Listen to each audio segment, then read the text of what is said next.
What's up, guys? Tim Halstead here for episode, I don't even know what episode it is, but what it's called is called Pro Stock Mania Continues On. So I'm going to revisit now more of the Pro Stock parts that I have because people are going wild. I got to give a big thanks to everybody that's joined in the last 48 hours, it seems. I've got a tremendous amount of subscribers, at least 200 in the last 48 hours, I would say. I haven't seen the numbers. It's just every time I look, there's more people subscribing. I appreciate that. There's a ton of questions. I've been trying to answer them all as I can. I got to give some great shout outs to Adrian from New Zealand. I think he probably got things kick-started because I really don't know how YouTube works with like who sees what videos. When you turn it on and say, oh, look, you know, I'm into cars and this shows up like on the sidebar. So I think that makes a big difference. But I appreciate the people that are tuning in. I've met a lot of cool people, a lot of great questions and comments on this old girl right here. This is what we're going to resurrect right here with this Pro Stock engine combo. And now that I have a couple more sets of heads, might have to build another one, kind of compare them.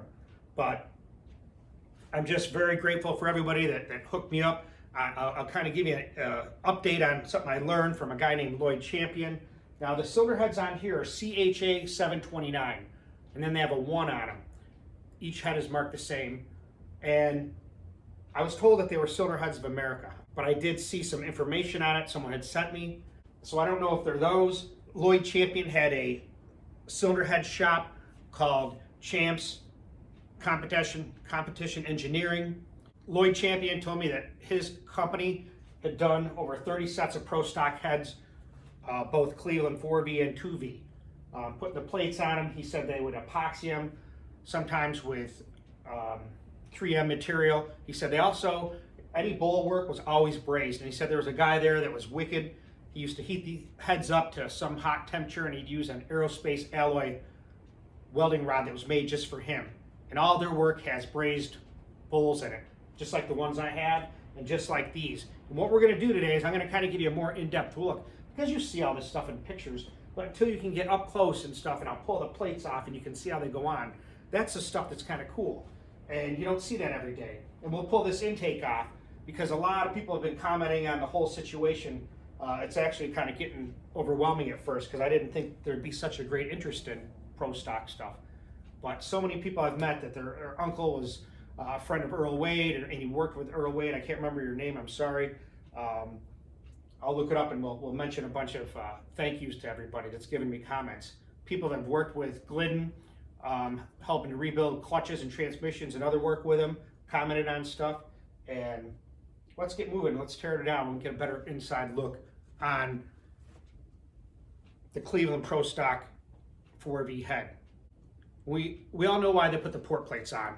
You know, the 60s Fords, you know, whatever they are, 64 and up, you know, Mustangs and Cougars, and the shock towers just make it hard to work on anything. You know, they're terrible. But when you have a car with them, you get used to it and you cut them back, which you definitely have to do to run these headers, cut the shock towers back. Plus you need custom headers to fit that setup. But so in order for it to fit in the chassis, that they had to design the port the way it is. It kind of cuts off. 90-degree turn there. So they cut it down here and cut this port plate off. So when they put the port plates on it, it raised the port 1.5 inches. So that's pretty crazy the way it is. You know, the top of the floor on a stock Cleveland up to the top of the exhaust port is like 3 inches from the deck. This is what, 4? Yeah, just under 4 inches. So this is actually the same as an A3 head from the deck. 4 inches to the top of the port. The same thing. And that's why this A3 head is pretty much the same as the iron head, only an aluminum version. It's got the same height raised exhaust, although integrated into it. It also has the ports that are a little bit smaller than the 4V heads. They're more consistent with a filled port, and that's what these cylinder heads have, a filled port. I'll pull this down and we can look at it, compare all the different heads in regards to the intake ports and the exhaust ports. Here, for example, these are my buddy Steve Kinzel's. These are supposed to be from, if I'm not mistaken, Glidden's car, because Jay Cushman bought them. I bought the engine plate and oil pan off his Pinto, and that's what these heads were supposed to be affiliated with. I don't know. They're pretty cool. They have the vanes in them. Someone else mentioned about the vanes in the runners. They have them set up. Whether they made a big difference, I don't know. I've heard that they did. Not change much. They look good on the flow bench, but they didn't show a lot on the track, but who knows. That's why I want to put this stuff together. I want to see what it does. Let's see what kind of power this stuff can make. It'll kind of be a cool test. You know, I'll try to get this stuff.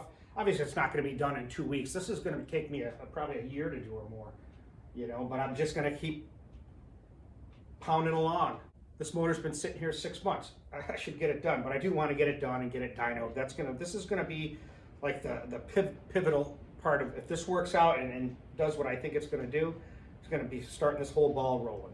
So the Dragboss block and that 68 Cleveland block, Tim Meyer just texted me today, thanks Tim Meyer, that he got him there, and he's going to go ahead and do the changes that he was going to do, build it for do the CNC stroker program, put in the 904 bushings for the lifters to get that set up. And what I'm going to do is I'm going to start at the same time, get this tore down, get this block figured out what I got to do to it, because I want to do some deburring to it and smooth it out, and get this. I'll probably send this block up to Cam's in Canton and start working on that. It's just hard to get 3 different block projects going at once. So I'll try and keep people interested and keep progress. But let's tear this thing down. So this is kind of a cool distributor. It's a Schwartz distributor, offset distributor. I bought it off of, I don't know where I got it. I think I got it from Facebook Marketplace or something. But they're a pretty hot ticket. They're a pretty expensive distributor because they allow it to fit with tunnel ram motors without any issues. It's pretty cool. There's like a little belt in here and a gear drive. So I don't know what I'm going to do with it at this point. I may not even need it on that block.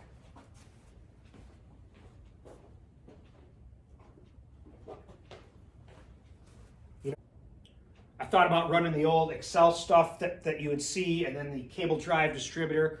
I think Dr. Ron Burgess still has some of them. That's always a possibility.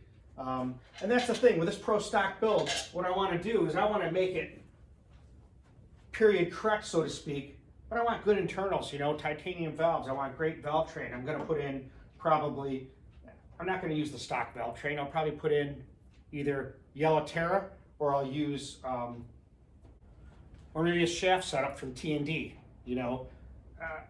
So I just don't want to go through all that business with stud girdles and all that, but who knows? Can't say. Not going to worry about it right now. I want to give a thanks out to Billy Ray Morgan for these, and Dan Kustafson, who originally owned them. These are going to be on there. So I got a couple pairs of these Moroso covers, so that means I'm going to have to get 2 motors going. But I'm really overwhelmed with everybody tuning in and subscribing. I appreciate that. I didn't realize there were so many people that were interested in this topic, and it's crazy. Let's see if I can put this here. And I'll show you this intake. I don't want to be dropping it though. You know that's not a smart move.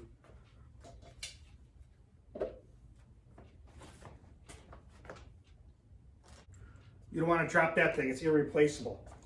I've talked to a few people on carburetors. I talked to Steve Taylor. I've talked to David Cook, a bunch of other people. I'm going to see what I'm going to do because I want to keep these carburetors with this intake. But I do want the carbs to be gone through and look nice. But I'll tell you, the intake, I think I want to leave it just the way it is. Don't even want to clean it up. Just leave it the way it is. You know, the stuff is, if it works out the way it's supposed to, Darren Morgan's going to go through these heads just to make sure the valve job's good. I don't have to worry about the epoxy in here, and go through and make sure the intake looks pretty good. I don't want to really change anything because I want to see what it made for horsepower the way it is right now. But it's looking pretty good. Let's get this head off. All right, there's the 409. I moved some stuff around, put the intake on it that I'm going to use first. But let's get back to the Pro Stock scene here. Now you can see the ports here. This is the one that has the vane in it. It's right here. You can see it all the way down. I'll try to get some better light. These are the set I just got. These have been packed in oil and sitting for 30-something years in the bag. You could see they have some nice port work done, the roof, around the bowl, the same thing up in here. Kind of pull back maybe to clear up a little bit. But yeah, that's pretty cool. Now here's the set that I got that came off that XE block. These are filled. You can see they have filled with the epoxy here, just like that Lloyd Chapman was saying, and you've seen them before. It's not uncommon to fill 4V heads. Now, if you look here, what you're going to see, and I might be able to point in it through here, but all this is filled in with braze. The whole guide is brazed around, and that's what he was saying. The guide's pretty much incorporated and filled in to help improve airflow. That's a lot of man hours to do all that. But these are the ones I want to try and build first and see how they come around. Now here's the kicker. The exhaust ports on these heads, you can tell they're all screw-in studs. You know, the plates for the exhaust ports are here and down in here. We'll take one of these plates off and you can check it out. Here's the differences. I've seen so many different exhaust ports, and I have a collection of them. I'm going to post a video of just the different port configurations I've seen. But these two here, and what I'll do is I'll turn that other head around, then we can see them all at the same time, because I think this is important. Here's the first set that you saw. And you can see, if you look at this, the way this is set up, and I'll pull this plate off and give you a better idea, because you can see how it moves here. I got it loose, so we'll pull it off and take a better look. But these are almost like a Yates style. I said that on the last Pro Stock Mania Continues. Luckily, this episode is continues on. So that's those heads. Now here's the ones I got with the UR19 that's been modified with all the welding, which you'll see soon. The thing that's unique about these is also that it's a square port. But look here, they have these ridges, and I showed this before in the other videos. You know, now whether that allowed the exhaust gas to kind of tumble out of there, we got to try them. You know, look at the work that went into this, cutting those grooves in here, and they go all the way down from here, and there's two of them.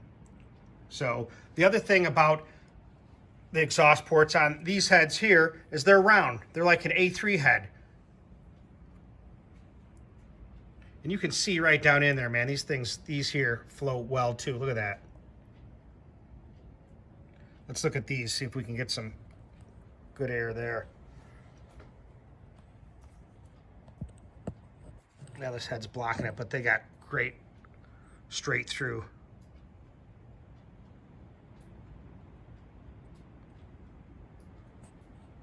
So let me show you the intake valves and exhaust valves for these. So like I was saying, here's what I have. These heads here came with the original Pro Stock titanium intake and exhaust valves. You know, would you run them? I don't know. They look pretty good. They almost look like they're brand new. But they are light when you compare them to a steel Cleveland. And that's pretty cool. Here's what I run, the Motorsport titanium intakes. I forgot what they weigh, 86 grams or something compared to 160 for the steel.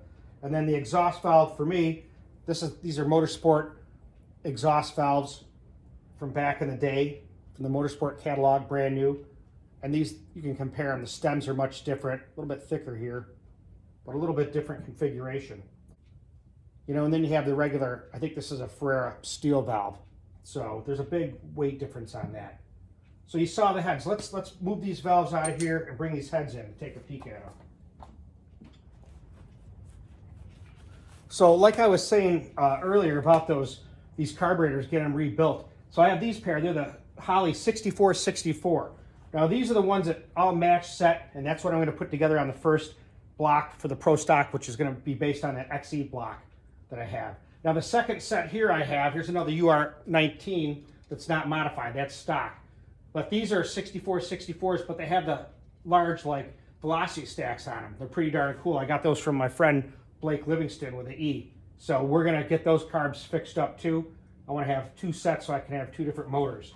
Now here's the plates, check it out. So like I showed you, there's an Allen bolt that holds it on. So you just unscrew it. I always wonder about when you tighten these down, like I saw some of them have a strap, probably a 1/4-inch strap that goes from here to here, and then the bolts or the studs are tightened on top of that, so it kind of spreads the load. And I've seen these are just single with a big washer. Well, I don't know which one's better, but I can tell you I've seen Glidden's motors, and he had just set up individual without the plate across it, so who knows? Preference, I guess. Now I can tell you one thing that I noticed about these heads that I haven't really noticed on either of these. These are angle milled to the max. I mean, that intake manifold for that has to be specially cut for it to fit correctly. I can tell you that.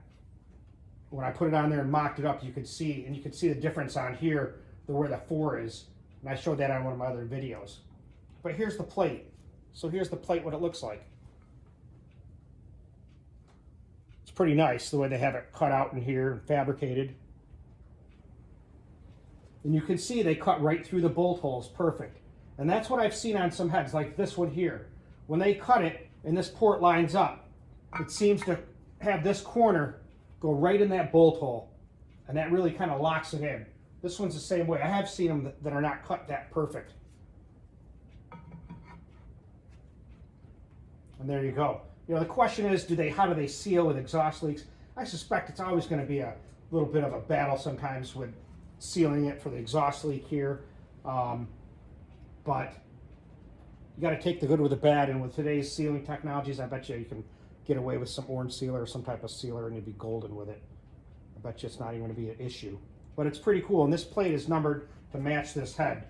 They both have a 1 where they belong. So you don't see much of these coming apart. I'll bring the camera in and show you what it looks like, how they cut the port. So I don't know what you're seeing, but I'll try to get a better look. Oh yeah, there you are.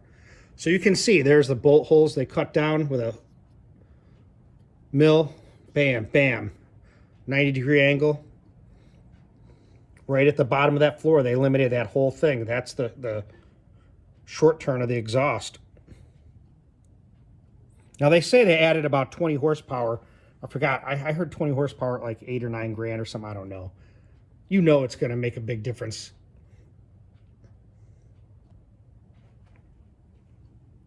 Now here's the intake.